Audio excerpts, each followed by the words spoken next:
Bienvenue à tous. Donc Justifit, c'est un média et une plateforme pour les avocats. Un média pour les justiciables avec l'année dernière 6 millions de Français qui ont trouvé une réponse à leurs problèmes juridiques avec des articles que nous écrivons. Nous avons 2000 articles en ligne, donc un média avec évidemment pour ceux qui cherchent un avocat la possibilité d'en contacter. Donc il y a pas mal d'endroits, il y a des points d'entrée. Et une plateforme pour les avocats. Donc, tous nos avocats membres de la plateforme, on a plus de 2000, ont chacun une fiche décrivant leur parcours qui leur permet d'être contactés par des justiciables. Justifit, c'est un moyen pour les avocats de développer leur clientèle en touchant des nouveaux clients, de gagner du temps, de l'efficacité et aussi de l'argent avec nos différents outils. Et de développer une présence en ligne, puisqu'on est, un moyen pour eux de gagner de la visibilité, d'être référencés. Voilà, donc nous existons depuis maintenant 9 ans. Donc on n'est plus vraiment une start-up, on est un vrai partenaire des avocats. Donc n'hésitez pas à nous contacter si vous voulez en savoir plus. Bon, il y en a pas mal parmi vous qui nous connaissent déjà très bien. Voilà. Alors Anne-Hélène, c'est la deuxième fois que vous gentiment vous passez du temps pour nous et pour nos avocats. Vous avez passé 18 années dans des cabinets d'avocats. Puis vous avez fondé un cabinet de conseil, Facilo, en 2017, pour accompagner la performance des avocats en production et en développement.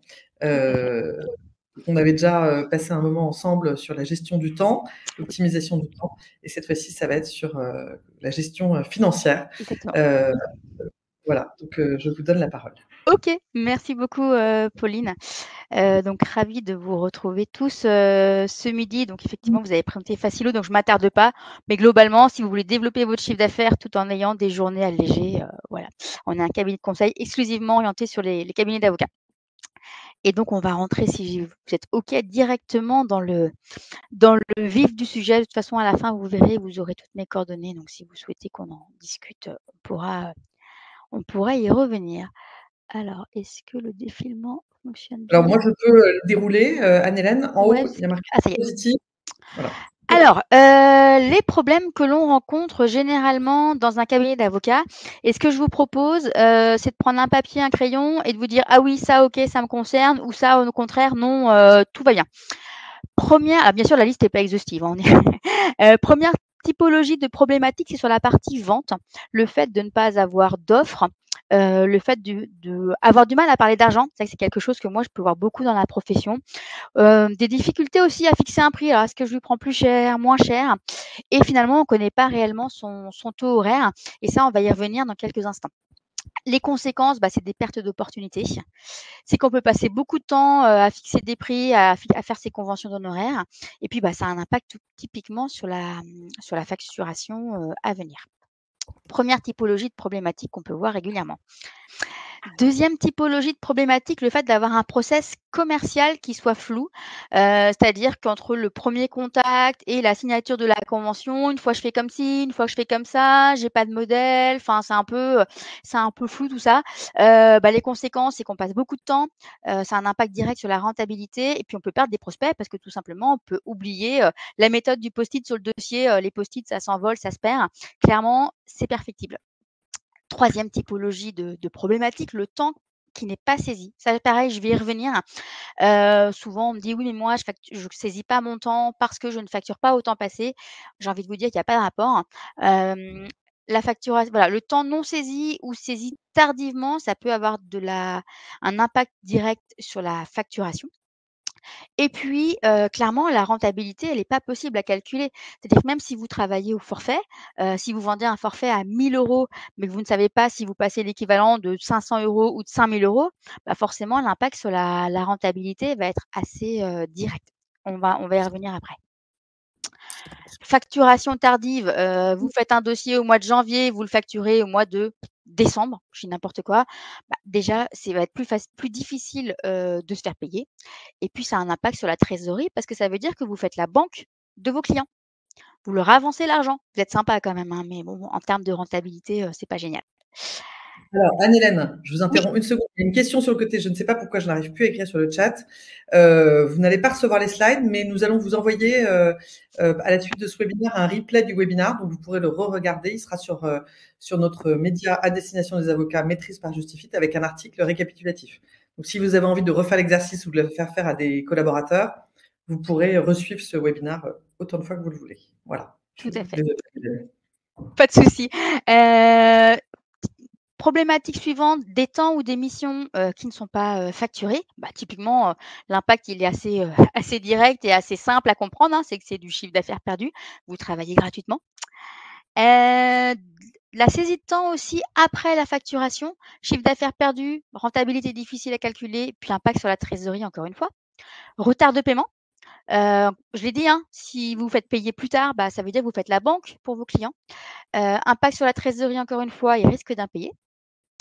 Les relances, bah, déjà si vous n'avez pas besoin de relancer parce que vous facturez rapidement et correctement, déjà, bah, c'est du temps que vous n'avez pas à passer sur les relances et puis plus vous avez de relances à faire parce que c'est pas le flux finalement il est perfectible, plus vous avez du risque d'impayé. Et enfin, au bout du bout, bah, le fait d'avoir à faire des avoirs, passer certaines choses en perte, voire faire de la taxation, bah, tout ça, c'est du temps passé. Ça engendre des frais aussi, hein, les procédures de taxation, ça a un impact financier et puis, bah, c'est du chiffre d'affaires qui est perdu.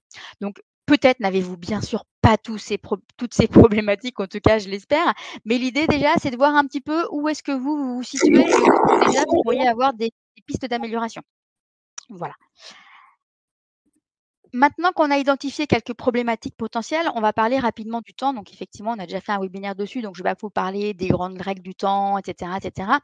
Mais clairement, le temps, c'est de l'argent et ça a donc un impact direct également. On va calculer pareil, on va faire plein de petits calculs ensemble, ce midi, vous allez voir, mais c'est assez simple. On va voir déjà le lien direct entre le temps et l'argent.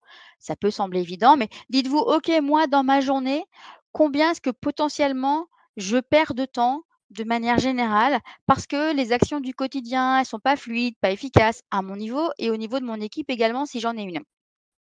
Et l'objectif, ce serait de dégager du temps un peu tous les jours. Imaginons, mais là, je vais vous laisser pareil, hein, mettre vos propres chiffres, que vous économisiez 1 heure par jour. OK? Donc 1 heure par jour. Vous travaillez potentiellement alors j'ai pris un forfait, 4, je ne sais plus quelle année, mais en gros, ça tourne toujours, le nombre de journées par an tourne toujours autour de 220-230 journées. Donc là, c'est 228 pour l'exemple. Donc 1 heure fois 228 heures. Pardon, j'ai pas déroulé les slides. Hop là, ça va être mieux. Voilà. 1 heure fois 228 avec un taux horaire de 200 € de l'heure. Si vous faites 1 heure fois 228 fois 200 €, 1 heure, ça paraît pas grand-chose peut-être dans une journée, hein, mais quand on fait le calcul, à la fin de la journée à la fin de l'année, ça représente quand même 45 000 €. Je pense que ces 45 000 € seront mieux dans votre poche qu'en fumée et ça peut être multiplié par le nombre de personnes que vous avez dans votre équipe. Si vous avez 5 personnes, vous faites ça fois 5. Ah bah, c'est pas si anodin que ça finalement, hein. Ça vaut peut-être la peine de faire quelque chose. Donc calculez le temps que vous pensez perdre, fois le nombre de jours que vous travaillez dans une année, fois votre taux horaire. À titre d'illustration, il y a des statistiques qui existent et elles sont souvent, j'échange beaucoup avec des avocats, notamment individuels, hein, pour savoir un petit peu où ils se situent. La productivité d'un avocat individuel. Sur une journée de 8 heures, un avocat individuel produit 2,4 heures. Il facture 1,9 heures, il se fait payer 1,6 heures, soit 6,4 heures manquantes. Et on voit que si on fait 6,4 heures fois le calcul de tout à l'heure, 6,4 heures fois 228 fois 200 €, aïe, ça fait mal.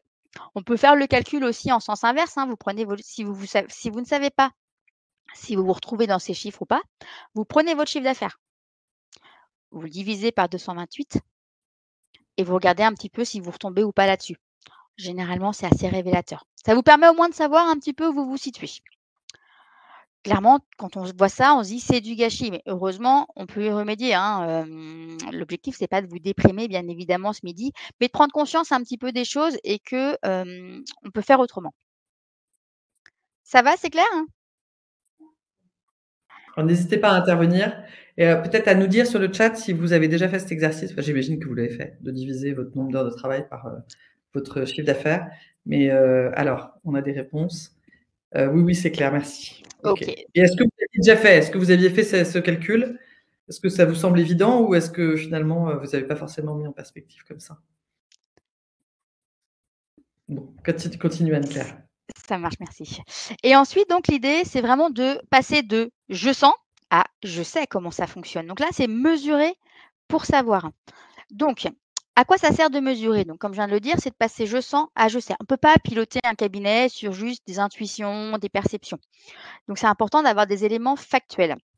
Ça va permettre aussi d'analyser et d'évaluer votre efficacité. Ça, c'est important, savoir un petit peu où vous en êtes. Comme on l'a dit tout à l'heure, ça va permettre de vérifier votre rentabilité, y compris au forfait. C'est aussi ne pas s'auto-censurer. Je vois quand même assez souvent, par exemple, quand on saisit son temps passé: «Ah, j'ai passé 5 heures. Ah ouais, mais j'ai l'impression que j'ai pas été très efficace. Bah tiens, je vais noter que 2 heures». Bah non, non, non, c'est pas comme ça qu'on fait. On note vraiment les 5 heures, quitte après à ne facturer peut-être que les 2 heures.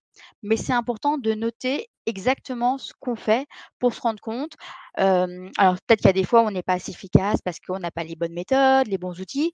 Il y a peut-être des jours aussi où on est tout simplement moins efficace parce qu'on reste des humains, on n'est pas des machines. Il faut aussi accepter que, bah, parfois on est moins en forme. Donc faut pas s'auto-censurer, en tout cas à la phase de la saisie, parce que pour l'analyse derrière, ça va être important. La mesure du temps passé, ça sert aussi à justifier en cas de contestation éventuelle. Et il y a encore eu des jurisprudences récemment, hein, d'avocats qui avaient vendu des abonnements. Et en fait, ça a été retoqué, parce qu'ils ne pouvaient pas justifier, du détail des diligences. On pourrait se dire: «Abonnement, ça veut dire qu'on n'a pas besoin de justifier». Bah ouais, mais en cas de contestation, ils se sont fait retoquer parce qu'ils ne pouvaient pas justifier les diligences qui avaient été accomplies. Je pourrais vous envoyer, si vous voulez, la jurisprudence. Mais en tout cas, en cas de contestation, il faut pouvoir justifier autant que possible. Et puis, On pardon, inclura la jurisprudence ouais, très bien, avec le mail du replay, si vous voulez bien nous le passer. bien sûr. Et puis, mesurer pour savoir, bah, ça sert aussi à identifier les points d'amélioration.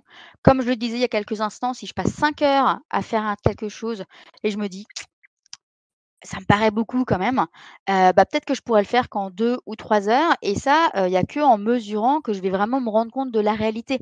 Quand on est étudiant, on vous donne 2 heures, 3 heures, 4 heures pour faire un devoir. Le fait de se contraindre aussi dans un temps limité, en fait, il y a une règle qui dit qu'on va prendre le temps qu'on se donne. Et donc, identifier les points d'amélioration, ça passe aussi par cette phase de mesure qui peut peut-être sembler un petit peu fastidieuse, mais qui est très utile. Comment est-ce qu'on mesure? Alors, 1re chose, bah, vous avez peut-être déjà des logiciels, métiers dans vos cabinets et la plupart des logiciels métiers permettent de saisir le temps passé. Vous avez, pour ne citer que Cécile, Jarvis, Justifit, Cléos, Diapaz, et cetera. Alors Justifit, vous voulez peut-être en profiter, Pauline, pour dire, 2 mots? Oui, alors, dans Justifit, on peut pas saisir le temps. Par contre, on peut, gérer ses clients, notamment, enfin, en stockant des pièces jointes, avec une messagerie sécurisée, avec la possibilité de créer des rendez-vous, de créer des paiements. Donc plein d'outils qui permettent de gérer du temps. Donc c'est de la gestion de temps, mais pas, un chronomètre, mais, un outil, un mini CRM. Voilà. Super. Ça fait partie de ça. Bien sûr. Et puis si vous n'avez pas déjà de logiciel dit métier, vous avez des petits logiciels, qui sont gratuits, que vous pouvez trouver sur internet, qui vont vous permettre, de saisir aussi votre temps. Alors je vous en ai cité, 2, mais il en existe bien évidemment, d'autres. Simplement, c'est pour vous donner des exemples. Quand vous allez choisir un logiciel quel qu'il soit, il y a un point qui va être assez important dans dans le déroulé, ça va être, au-delà de l'outil, de la méthode. La méthode, c'est on saisit. Hélène, Oui, une petite intervention. Une des avocates, bonjour maître, complète la liste des outils en disant qu'il y a l'outil Adapt, oui. qui est simple et qui permet notamment d'enregistrer le temps et de gérer ses statistiques. Donc on l'inclura dans la liste des logiciels. Merci beaucoup, maître. Oui, oui, il y en a plein. La liste, clairement, elle est pas exhaustive. Il y a Hub Avocat, enfin, il y en a, peut-être même des dizaines. Donc, là, j'en ai cité quelques-uns. Mais bien évidemment, beaucoup, beaucoup de logiciels, avocats permettent de saisir du temps. Donc, effectivement.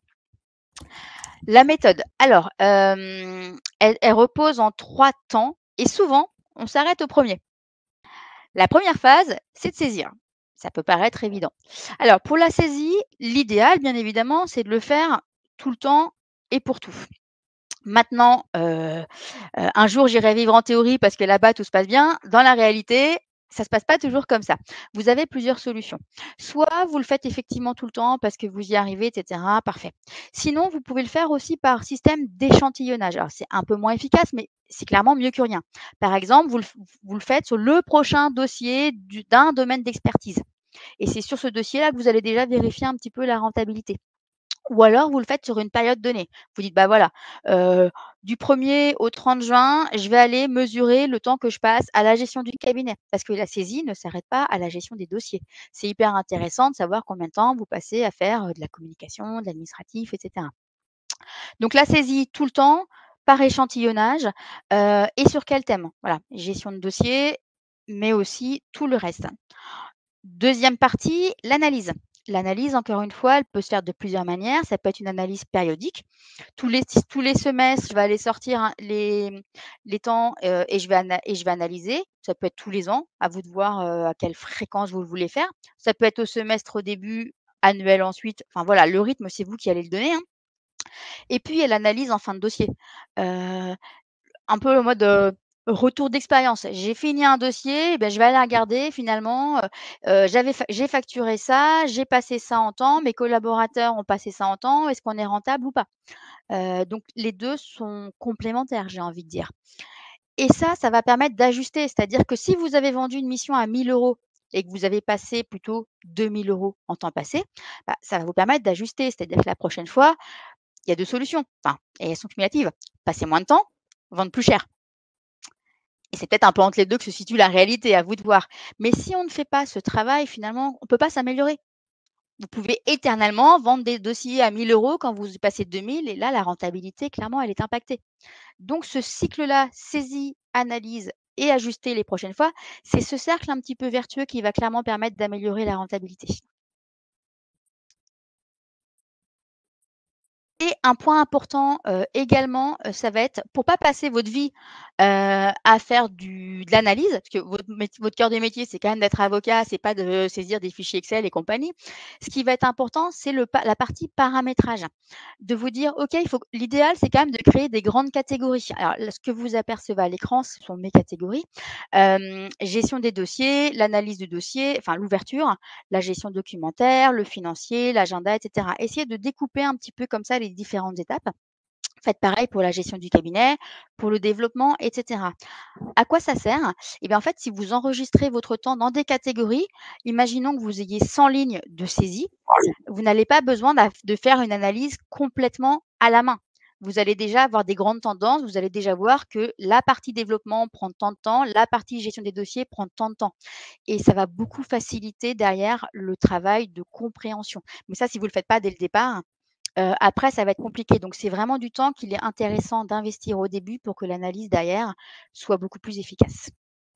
Voilà. Si vous avez des questions, n'hésitez pas. Hop. Une fois qu'on a fait ça, donc là, c'était le lien avec le temps, vous voyez bien. Mais ce qui est important aussi, bah, c'est de fixer ses prix. Et là, on va faire encore une fois des petits calculs ensemble pour que l'objectif, hein, c'est que ce live soit le plus concret, possible. Alors, je vais vous proposer pardon, j'ai un peu de j le bouton de défilement et je maîtrise pas encore bien l'outil, voilà. Déjà, vous avez plusieurs modes de facturation qui peuvent être, cumulatifs. Vous avez le taux horaire, classique taux horaire. C'est plutôt confortable pour l'avocat, mais ça peut être un peu anxiogène pour le client. On n'aime pas trop faire des chèques en blanc, hein, donc ça pour le client, ça pourrait quand même revenir un petit peu à ça, on va pas se mentir. Vous avez le système du forfait tout inclus. Vous avez le système aussi à tiroir qui est plutôt intéressant parce qu'au début d'un dossier, par exemple en contention, c'est pas forcément, quelles vont être les étapes qui vont suivre selon comment la mission va se dérouler et c'est de se dire: «OK, dans le forfait, j'ai, un jeu de conclusion, une plaidoirie et après c'est à tiroir. Chaque jeu de conclusion, chaque plaidoirie supplémentaire sera facturé tel montant». C'est quelque chose qui permet d'apporter un peu de souplesse et en même temps de la transparence pour le client. La fourchette, le montant sera entre temps et temps, l'abonnement. Et ça peut être un honoraire de résultat. Alors, pour mémoire, hein, l'honoraire de résultat, il est nécessairement en complément d'un horaire de base. Ça, c'est une règle de déontologie. Je pense que vous connaissez tous par cœur, mais mieux vaut le préciser. Donc, clairement, ces modes de facturation, on peut les panacher, les cumuler. À vous de trouver la bonne méthode selon aussi les thématiques. Mais voilà, faut sortir un petit peu, je pense, parfois du tout horaire que les clients, quand même, de plus en plus critiquent. Alors Anne-Hélène, nous avons fait pour compléter ce que vous dites, nous avons fait une enquête auprès de nos clients en février 2024 sur le mode de facturation pratiqué. Je peux partager avec Bien vous sûr. quelques statistiques.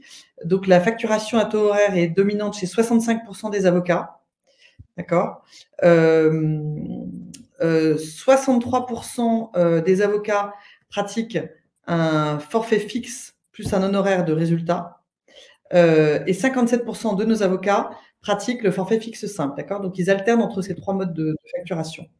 Et seulement 7% des avocats pratiquent un système de rémunération par abonnement. Donc ça reste encore assez. Ça reste un peu à la marge. Voilà. Et sur la valeur, ce que je peux vous dire, c'est que les retours des avocats qu'on a eus, c'est que 73% des avocats qui ont répondu appliquent un tarif entre 100 et 200 euros à l'heure, et 22% demandent entre 200 et 300 euros. Voilà, donc un petit pourcentage au-dessus. OK, et ben Voilà. justement, on va en parler du prix. C'est justement le thème suivant.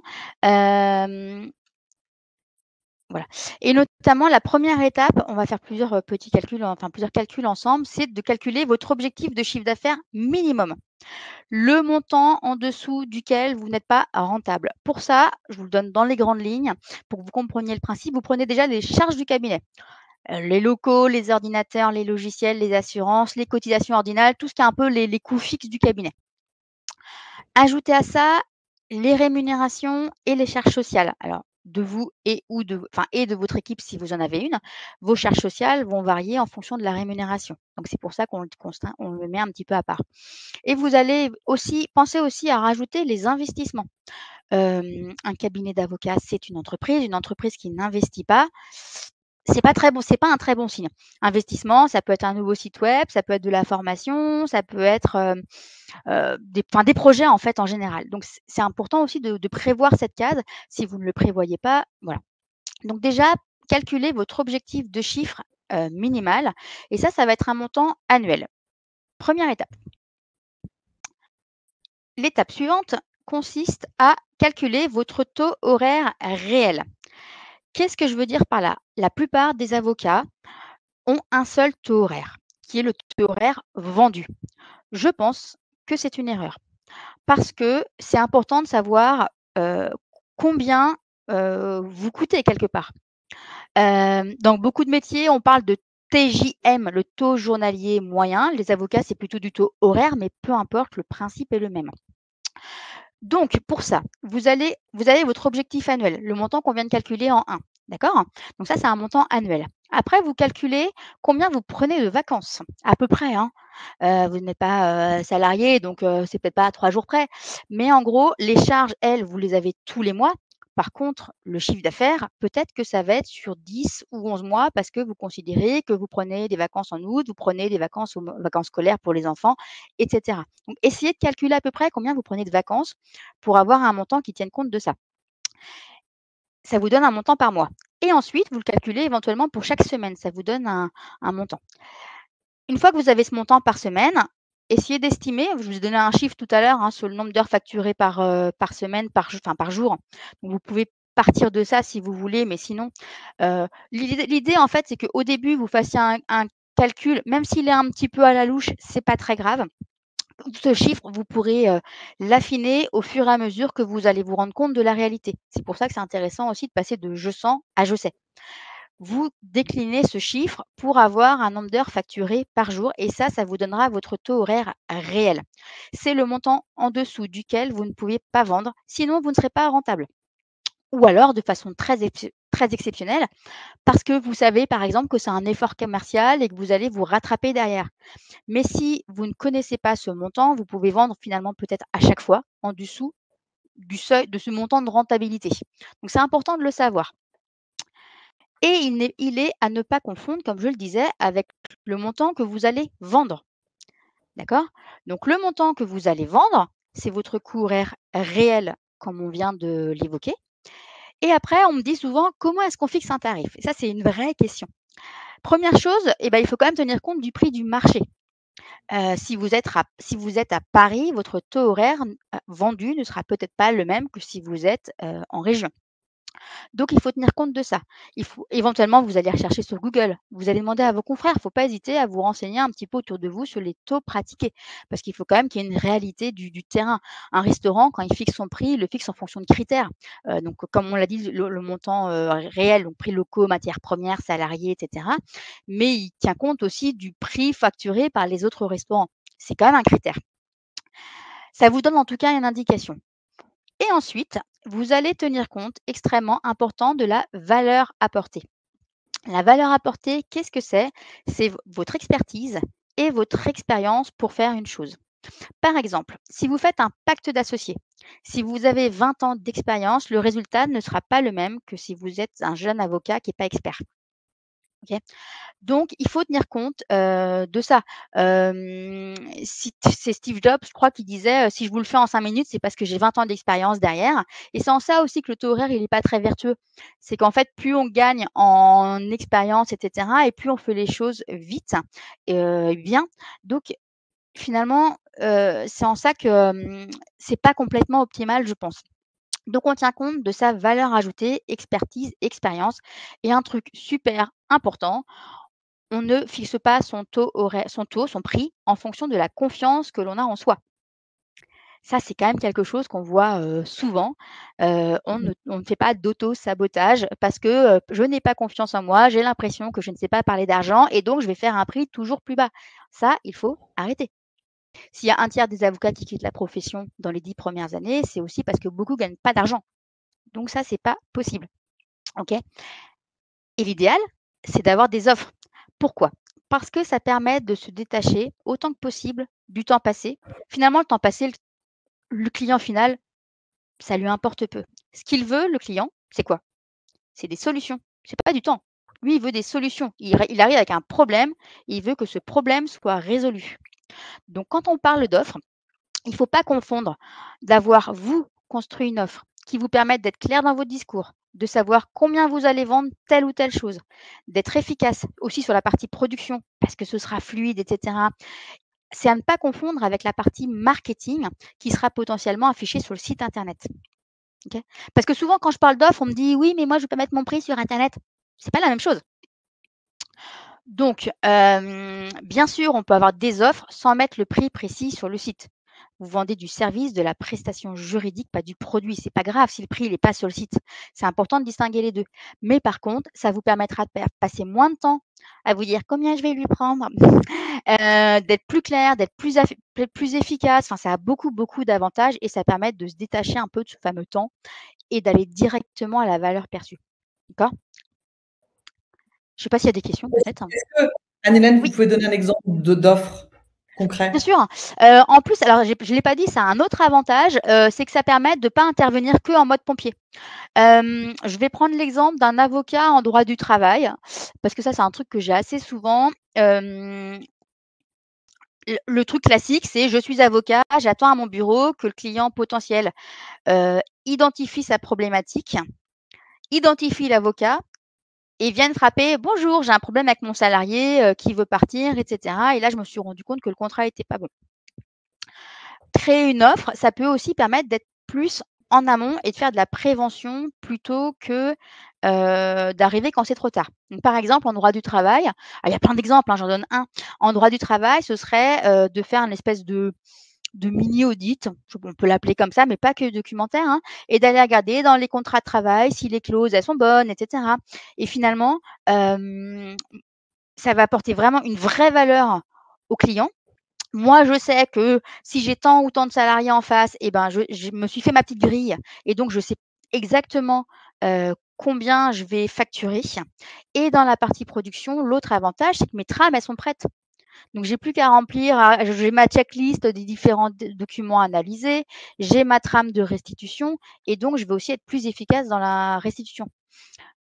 Donc là, l'offre, pour bien comprendre, l'offre que vous suggérez, c'est de proposer aux chefs d'entreprise de faire un audit de la situation. RH, ouais, par exemple. Ouais, exact, D'accord. par exemple. Mais on peut en imaginer sur plein d'autres thématiques, hein.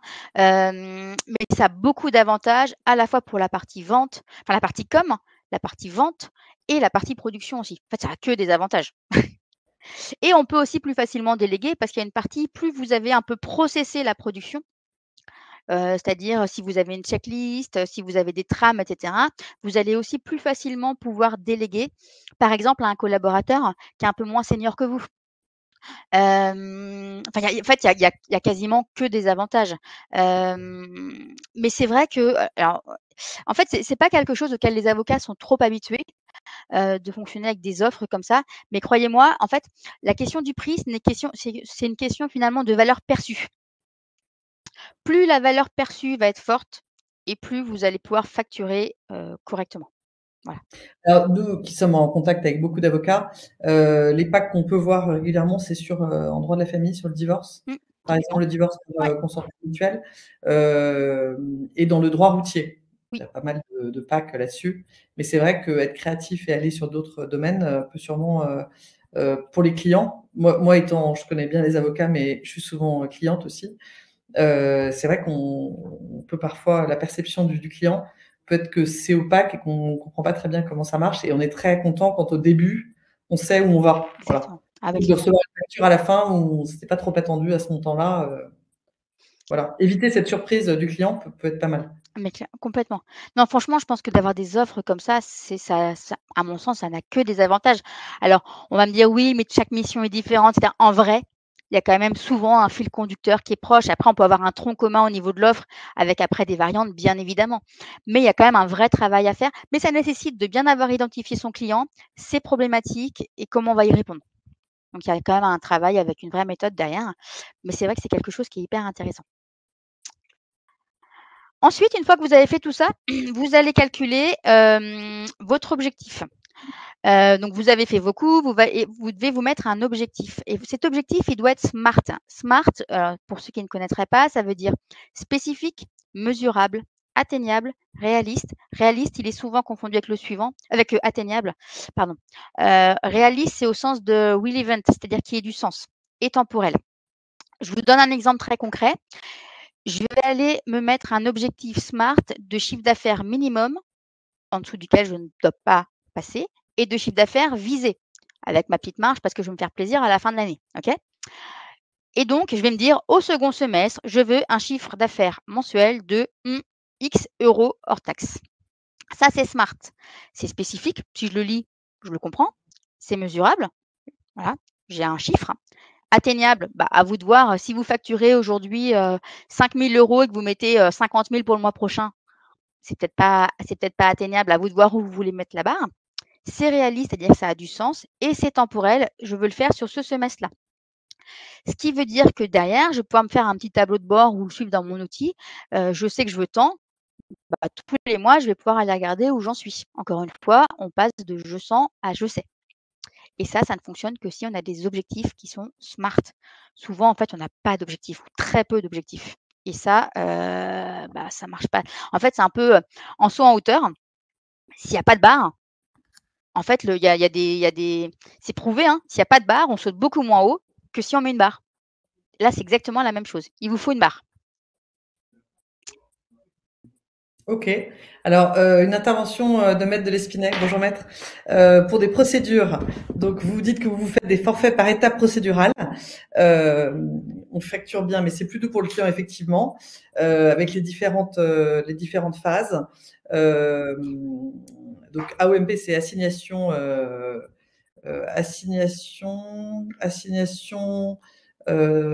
d'orientation et sur mesure provisoire. Enfin, j'imagine que vous savez tous de quoi il s'agit. Ou assignation, puis écriture complémentaire, puis audience. Oui, le début de divorce au JAF. D'accord, vous mixez. Très bien. Ouais. Ok. Mais effectivement, il faut découper en fait les différentes étapes qu'on peut avoir dans une typologie d'affaires, quel que soit le domaine d'activité, hein. Généralement, on a un peu toujours les mêmes jalons. En procédure, enfin en contentieux, en plus, les jalons, ils sont assez clairs puisque c'est procédural et en fonction de ça, vous allez pouvoir dire: «Bah, voilà, un jeu de conclusion, c'est tant, une plaidoirie, c'est tant», et cetera, et cetera. Ça permet de sortir du taux horaire et tout en gardant une forme de transparence. Et ça, c'est des trucs qui fonctionnent plutôt bien et que je trouve plutôt intéressantes. Merci, Maître, pour votre Heu, intervention. C'est intéressant d'avoir vos retours. S'il y a d'autres Bien avocats sûr. qui ont testé ça, de faire des packs ou voilà, ce genre de façon de travailler, c'est intéressant de partager. Et donc, comme je disais, une fois qu'on a fixé ces chiffres, qu'on a mis ces indicateurs, on va mettre en place les outils pour le suivi, ce que je vous disais il y a quelques instants. Encore une fois, on ne veut pas faire une machine à gaz où on passe ses journées à remplir des fichiers Excel. L'idée, c'est de se dire: «OK, quel est l'indicateur qui va être utile à surveiller?» Vous avez des indicateurs qui vont être plutôt permanents. Le chiffre d'affaires. Ça, généralement, à peu près tous les cabinets ont un suivi du chiffre d'affaires. Ça demande une surveillance constante. Par contre, il y a peut-être des choses que vous pouvez faire un peu plus ponctuellement. Je sais pas, vous vous dites: «Bah, voilà, le prochain semestre, je vais suivre, les actions de communication. Je vais regarder ce qui fonctionne pas. Si je détecte quelque chose qui va pas, je creuse le sujet, je le résous et puis une fois que c'est fait, je peux passer à autre chose». Le semestre suivant, ça va être, le suivi des actions pour voir si ça transforme bien, les actions commerciales. Quand j'ai tant de contacts entrants, j'en signe tant. Pareil, hein, je vais voir, ce qui fonctionne pas, je détecte un truc ou 2 qui vont pas, je vais l'améliorer et je vais passer à autre chose et ainsi de suite et ça, c'est vertueux parce qu'en fait, c'est le principe de l'amélioration continue, en fait. C'est un peu le système d'une roue, en améliorant comme ça petit à petit, bah, la roue, elle monte et finalement on améliore. Mais il y a que la mesure qui permet de savoir. Donc d'où l'intérêt de mettre en place quelques indicateurs. Alors il faut bien les choisir, hein, encore une fois, enfin, il faut faire attention de ne pas en mettre trop non plus d'un coup parce que sinon, on perd de vue son objectif, on s'y perd en route. Accepter que ça prenne du temps, que ce soit imparfait, c'est pas grave. Allez-y petit à petit, mais le tout, c'est de le faire. Ce que je vous disais, c'est ce petit cercle vertueux. On planifie, après on fait, on mesure, on ajuste et on repart, on agit. Et en fait, on est sur un cycle comme ça. Or aujourd'hui, dans les cabinets, on est un peu pas beaucoup. Ouais, sur le planifier, on est beaucoup, beaucoup, beaucoup sur le faire. Mesurer, ajuster, pas trop. On est beaucoup sur le agir et faire, en fait, dans les cabines aujourd'hui. Il manque ces phases planification et mesure, beaucoup. Et c'est ça qui va vous permettre de vous améliorer. D'accord? Hop. Je voulais vous donner une petite méthode un petit peu bonus, qu'on est là pour parler de budget, et cetera. Je ne sais pas si certains d'entre vous connaissent. Si vous avez des clients qui veulent négocier, ça vous arrive certainement. En fait, il faut avoir conscience de ce qu'on appelle le triangle d'or. Le triangle d'or dit que si vous bougez d'un côté, ça va bouger les autres côtés. Je vous explique. Un client qui veut un délai plus court, la qualité risque de baisser parce qu'on va précipiter les choses. Le prix, lui, peut monter en flèche parce que le temps, c'est de l'argent. Donc, si un client vous demande quelque chose en urgence, bah, peut-être qu'il va payer plus cher qu'un autre client qui attendra de prendre le temps. Pour la qualité, bah pareil, le délai, il va s'étendre parce que le travail bien fait peut prendre du temps. Le prix peut augmenter parce que la qualité, ça a un coût. Si quelqu'un veut un prix serré, bah, la qualité, peut-être qu'elle va en pâtir, hein, parce qu'on ne peut pas faire des compromis, on ne peut pas avoir le beurre, l'argent du beurre. Le délai, il peut augmenter, parce que trouver des solutions, ça peut demander de la réflexion, du recul. Donc, en fait, il faut vraiment avoir conscience que il faut l'expliquer aussi, hein, aux clients, il y a de la pédagogie à faire souvent. S'ils veulent un truc plus rapide, ben, ça va peut-être être plus cher, ou voilà. Et on ne baisse jamais son prix sans contrepartie. Ça, c'est important. Préférer retirer, alors selon les cas, c'est pas toujours possible, un petit bout de la mission. Vous allez me dire: «Dans mon cas, c'est pas possible». Et bah, si c'est pas possible, ce sera peut-être un délai plus long. Et deuxième chose, on ne fait pas de cadeaux au client sans lui dire. Il y a plein de cabinets qui coupent leur prix, donc ils font des cadeaux, mais ils le disent pas, ils le valorisent pas. C'est quand même dommage. Le client, il voit pas l'effort que vous faites. Donc on ne fait jamais de cadeaux sans le dire. J'arrive au bout du temps, je suis dans le timing, je pense. Donc pour conclure, pour prendre un petit peu de hauteur par rapport à tout ce qu'on vient de se dire, je vous donne les différentes étapes à mettre en œuvre. Petit récap. 1, on fixe une stratégie. Déterminez votre public cible, ses problématiques, ses points de frustration. C'est ça qui va vous donner le point de départ. Après, création d'une offre répondant à un besoin. On fait le concept et on conçoit une offre structurée. On détermine le modèle économique, on fixe le prix.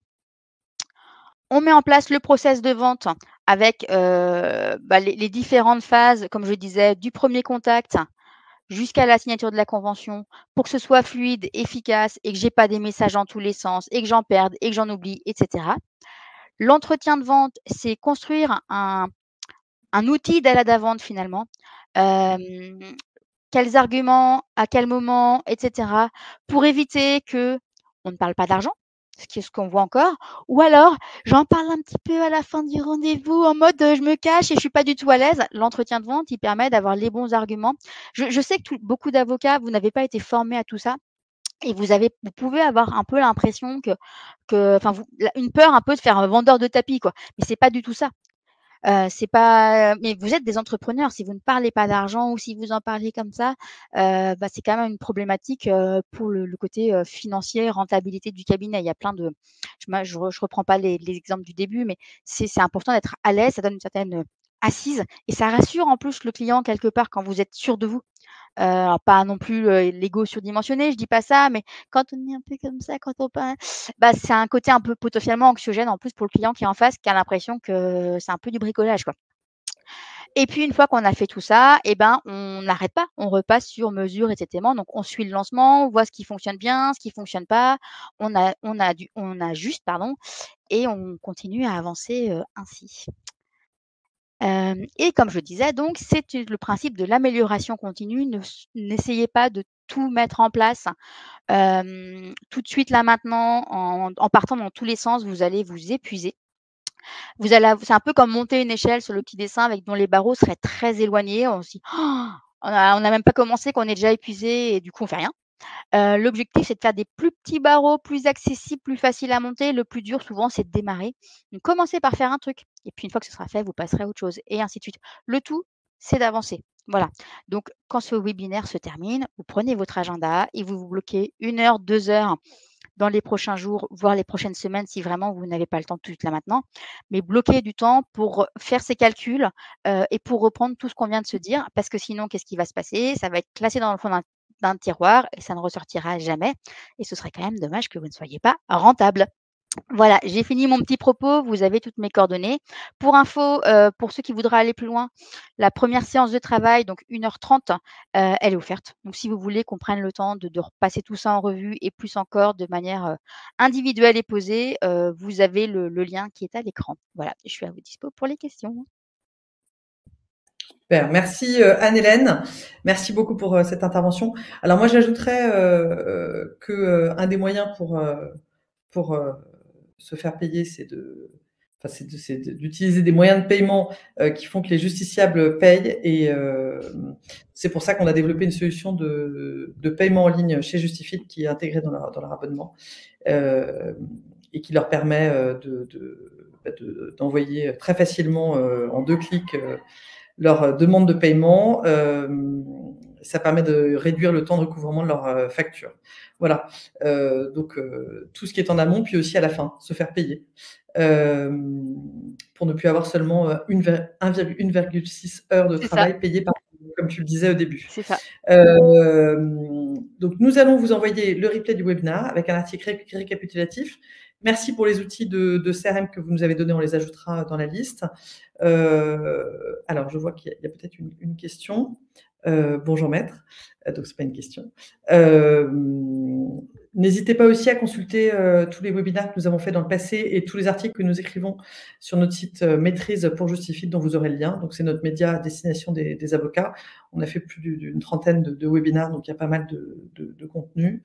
Et à nous contacter si vous souhaitez gagner du temps en ayant votre communication en ligne faite, qui vous apportera des clients et des outils de gestion de temps. Voilà. Anne-Hélène, est-ce que vous avez quelque chose à ajouter ou bien est-ce qu'on va tenir plus que tenir le timing, on aura fini avant la fin? Incroyable. Il y a des questions? Non, non, on pourrait dire plein d'autres choses, hein, sur les outils effectivement de facturation, sur les outils pour se faire payer, et cetera. Donc, là, j'ai choisi de faire un focus déjà sur la fixation du prix, parce que je sais que c'est quelque chose, qui est rarement fait, le fameux, calcul du taux horaire réel. Je pense qu'il y a très peu d'avocats à l'avoir fait, par exemple, et pourtant ça donne un enseignement, extrêmement intéressant pour l'avoir, déjà fait. Donc, on pourra en parler pendant des heures de tous ces sujets qui sont assez, passionnant. Voilà, donc commencez par faire ces petits calculs et puis après vous irez plus loin. Voilà, tout simplement. Alors, je vois une question, vous nous dites la prise de rendez-vous sur site suivie d'une demande de paiement n'est-elle pas un peu brutale? Oui. Alors, nous avons choisi sur Justifit de ne pas mettre de manière frontale, c'est-à-dire que si vous promenez sur notre site, les avocats peuvent pas, les justiciables peuvent pas prendre un rendez-vous payant, ils peuvent demander un rendez-vous. Et nous, on a donné la possibilité à l'avocat de son côté, dans son back-office, quand il répond à cette demande, il peut, s'il a envie, mettre une demande de paiement, justement comme vous le dites, maître, parce qu'il se dit que ce justiciable peut-être ne paiera pas ou ne se rendra pas au rendez-vous, veut tester sa motivation. Donc, c'est au choix de l'avocat. Donc, nous, on a donné la possibilité aux avocats de le choisir. Comment intégrez-vous l'aide juridictionnelle? Alors, moi, ce que je peux vous dire, et puis Anne-Hélène, vous pourrez intervenir. Puis je vais répondre alors peut-être d'abord, je vais répondre à la question, une formation sur comment augmenter sa visibilité. Tout à fait, nous en avons déjà fait et nous faisons même une formation qui peut être intégrée dans vos heures obligatoires de formation annuelle sur comment augmenter sa visibilité. Donc, Maître, on pourra tout à fait vous en dire plus là-dessus. L'aide juridictionnelle, moi, je peux parler pour les avocats partenaires de Justifit, puis je vous laisserai Anne-Hélène. Nous, on a des avocats qui considèrent que ça fait partie de leur vocation d'avocat d'aider les gens qui gagnent moins d'argent, puisqu'effectivement, l'aide juridictionnelle, on est payé après et on gagne moins d'argent, mais qui choisissent de le faire un peu au cas par cas. Donc, nous, les avocats peuvent choisir ou pas de proposer de l'aide juridictionnelle. Et puis, tout dépend des domaines de droit. Effectivement, des cabinets vivent de l'aide juridictionnelle parce qu'ils choisissent de manière... nous, ce qu'on voit, c'est ceux qui en vivent. C'est ceux qui, notamment en droit des étrangers, ont choisi d'être très processés, très organisés, d'avoir un process et finalement de dérouler un fil qui fait qu'ils peuvent se permettre de prendre des dossiers qui ne gagnent pas beaucoup d'argent parce qu'ils en font beaucoup, beaucoup. Ils en font parfois 120 par mois. Ils déroulent. Voilà. Donc, on va dire que c'est un choix de travail. Je vous donne la parole, Anne-Hélène. Oui, non, mais ça va rejoindre un petit peu ce que vous dites. Je pense que ce qui est important, c'est de savoir quelle proportion, quel volume on accepte de faire. Soit effectivement, on ne veut faire que ça ou en grande partie et il faut effectivement processer. Je reviens à cette question de la rentabilité, hein, le temps, l'argent. Si vous passez beaucoup de temps, mais que c'est facturé très peu, voire très tardivement, comme c'est le cas de l'AJ, il faut y passer le moins de temps possible. Je dis pas qu'il faut forcément perdre en qualité, mais ça veut dire qu'il faut processer pour que ce soit efficace. Donc, vous pouvez très bien vous dire: «OK, nous, au cabinet, on veut bien faire 10 d'aide juridictionnelle, 90 autres ou ça». Mais la façon dont vous allez organiser les choses derrière doivent être réfléchies. Sinon, vous allez avoir du mal à gagner de l'argent et malheureusement, c'est ce que je vois pour beaucoup d'avocats, qui aujourd'hui, galèrent. Donc, voilà, effectivement, c'est un choix de faire ou pas de l'aide juridictionnelle. Il y a aucun jugement de valeur. Mais si vous voulez le faire, réfléchissez dans quelle proportion et quelle organisation vous voulez avoir derrière pour traiter le volume quelque part, pour l'absorber. N'hésitez pas à nous contacter sur tous ces sujets intéressants, à contacter les gens de mon équipe qui parlent avec des avocats toute la journée, donc qui peuvent partager avec vous voilà, qui ont une bonne connaissance de cet univers. Merci beaucoup Anne-Hélène. Merci à vous. Et merci à tous. Et à très bientôt pour notre prochain webinaire Justifit du mois prochain, qui va être un sujet d'ailleurs très intéressant. Au revoir. Au revoir, très bonne journée.